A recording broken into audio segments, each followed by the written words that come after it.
Good evening students. ये हम लोग का दूसरा वीडियो है alkyl nitriles and nitroalkanes को लेकर के। पिछले वीडियो में हम लोगों ने alkyl nitriles and nitroalkanes के बारे में समझा था, जाना था। मैंने पिछले वीडियो में भी आपको डिफरेंस बताए थे। ये वीडियो आपको बताए जा रहे हैं किस तरह से alkyl nitriles and nitroalkanes को आप डिफ्रेंशिएट कर सकते हो। पिछली वीडियो की भांति हम इसमें एल्काइल नाइट्राइल्स थोड़ा सा देखेंगे, फिर नाइट्रो एल्केन्स के बारे में देखेंगे, जिससे आपका एक रिवीजन हो जाएगा और साथ ही साथ हम आगे बढ़ेंगे।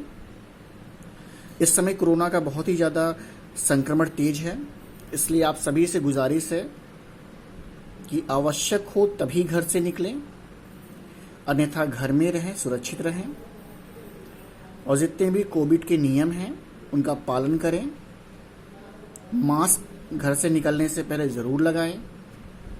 घर में भी हाथों को बार बार धोएं, जिससे आप और आपका पूरा परिवार सुरक्षित रह सके।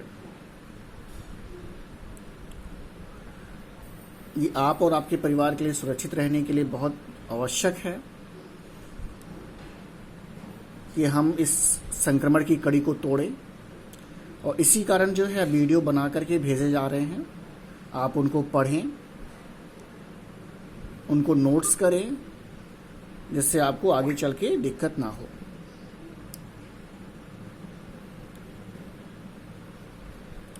अपनी बातों को आगे बढ़ाते हुए alkyl nitrides and nitroalkanes के बारे में देख रहे थे हम लोग। पिछले वीडियो में ही बताया था मैंने कि जो बेसिक डिफरेंस है दोनों में, दोनों का फार्मूला RNO2 के फॉर्म में लिख सकते हैं, लेकिन एक्चुअल जो स्ट्रक्चर में डिफरेंस है वो एल्काइल नाइट्राइड्स है तो R single bond O single bond N and double bond O होगा।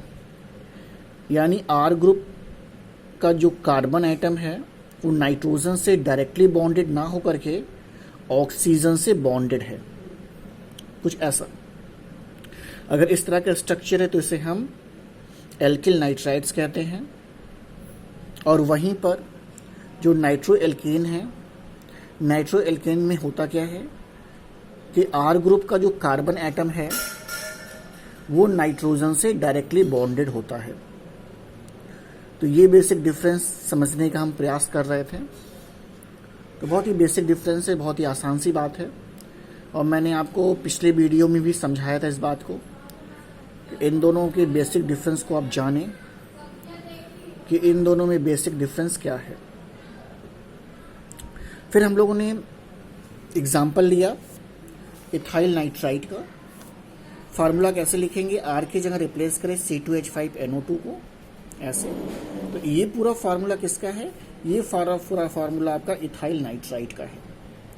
इथाइल नाइट्राइड जब भी लिखना होगा आप लिखेंगे C2H5NO2। तो बहुत ही सिंपल सा फार्मूला है, आप आसानी से इसे याद भी कर सकते हैं। दिखाते हम कैसे हैं। तो CH3CH2OH ये प्रिपरेशन है, यानी इथाइल नाइट्राइड को बनाने की विधि है कि आपको क्या लेना है, एथेनॉल लेना है, और एथेनॉल का रिएक्शन है नाइट्रस एसिड के साथ। ये नाइट्रस एसिड है, ये पूरा फार्मूला इसका HNO2 है, लेकिन एक्चुअली वाटर मॉलिक्यूल को रिलीज करना है तो हम लोगों ने इसको ऐसे लिखा हुआ है, in the presence of dilute H2SO4 sulphuric acid के प्रेजेंस में रिएक्शन हो रहा है। चिल्ड मिक्सचर होता है इन दोनों का, यानी जो रिएक्शन है वो 0 डिग्री सेंटीग्रेड पर ऑपरेट हो रहा है। यहाँ मेंशन नहीं है, कर सकते आप हैं। और बहुत ही ईजिली देखिए, ये C2H5 है और ये ONO, तो बहुत ही आसानी से आप बना सकते हैं इथाइल नाइट्राइड को, और ये पोर्शन H2O के फॉर्म में रिलीज हो जाएगा। तो ये इंपॉर्टेंट रिएक्शन इसका है प्रिपरेशन में। इसके अलावा भी हम बना सकते हैं। इसके अलावा हम जो है इथाइल आयोडाइड ले सकते हैं, ये इथाइल आयोडाइड है, और इस इथाइल आयोडाइड का रिएक्शन जो है हम पोटेशियम नाइट्राइड से कराते हैं, ये पोटेशियम नाइट्राइड है। फिर देखिए ये Ki यहाँ से रिलीज हो जाएगा, और ये CH3CH2, और ये बन जाएगा आपका NO2 ऐसा। तो ये बहुत ही आसान सा रिएक्शन फिर आप यहाँ पे दे सकते हैं और पोटेशियम आयोडाइड को रिलीज कर सकते हैं। ये रिएक्शन भी जो ऑपरेट हो रहा है ये 0 डिग्री सेंटीग्रेड पर ऑपरेट हो रहा है, तो अब 0 डिग्री सेंटीग्रेड यहाँ मेंशन कर सकते हैं। तो पिछले रिएक्शन में भी हम लोगों ने देखा था कि ये जो है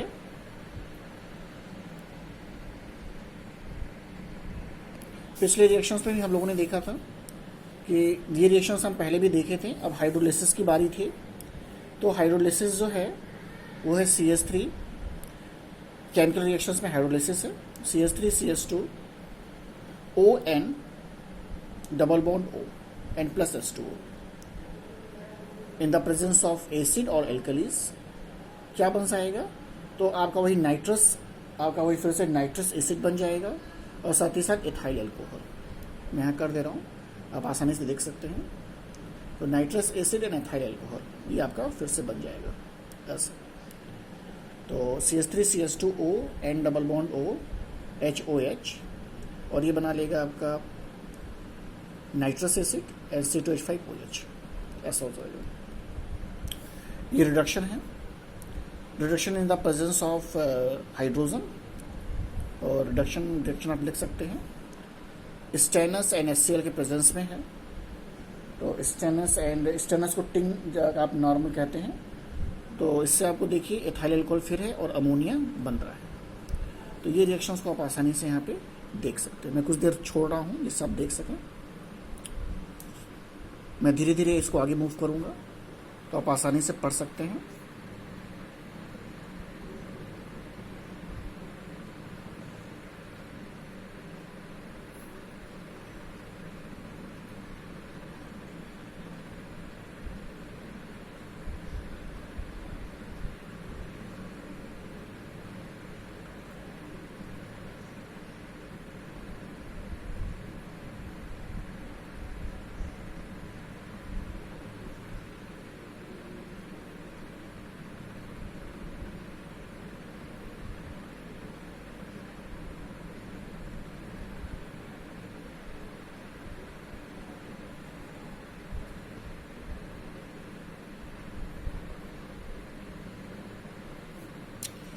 मैं इसको रखा हूँ जिससे आप देख सकें। दो ही रिएक्शन है, हाइड्रोलिसिस एंड रिडक्शन। तो बहुत ही सिंपली आप इसे नोट कर सकते हैं। इंपॉर्टेंट रिएक्शंस हैं इसके।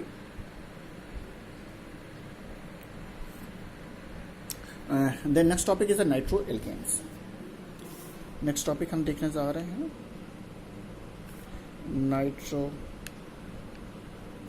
Alkanes. Nitroalkanes, nitroalkanes को मैंने बताया था कि इसमें R जो है this is directly bonded to nitrogen. ये इस तरह का आपको दिखाई देगा। तो अगर ऐसा आपको दिखाई दे रहा है तो इसे हम कहते हैं नाइट्रो एल्केन। नाम कैसे लिखे जाते हैं, तो नाम लिखना बहुत ही सिंपल है। जैसे मान लीजिए कॉमन नाम लिखना हो, तो अगर कॉमन नाम लिखना हो तो मैंने मान लीजिए लिख दिया CH3NO2 ऐसे। तो इसका नाम हो जाएगा नाइट्रो इथेन। यहाँ से आप देख लीजिए, तो इसका नाम हो जाएगा आपका नाइट्रोमीथेन। एक ही कार्बन है, मैंने ध्यान नहीं दिया, नाइट्रोमीथेन ऐसे। अब कार्बन को आप रिप्लेस करते जाएं।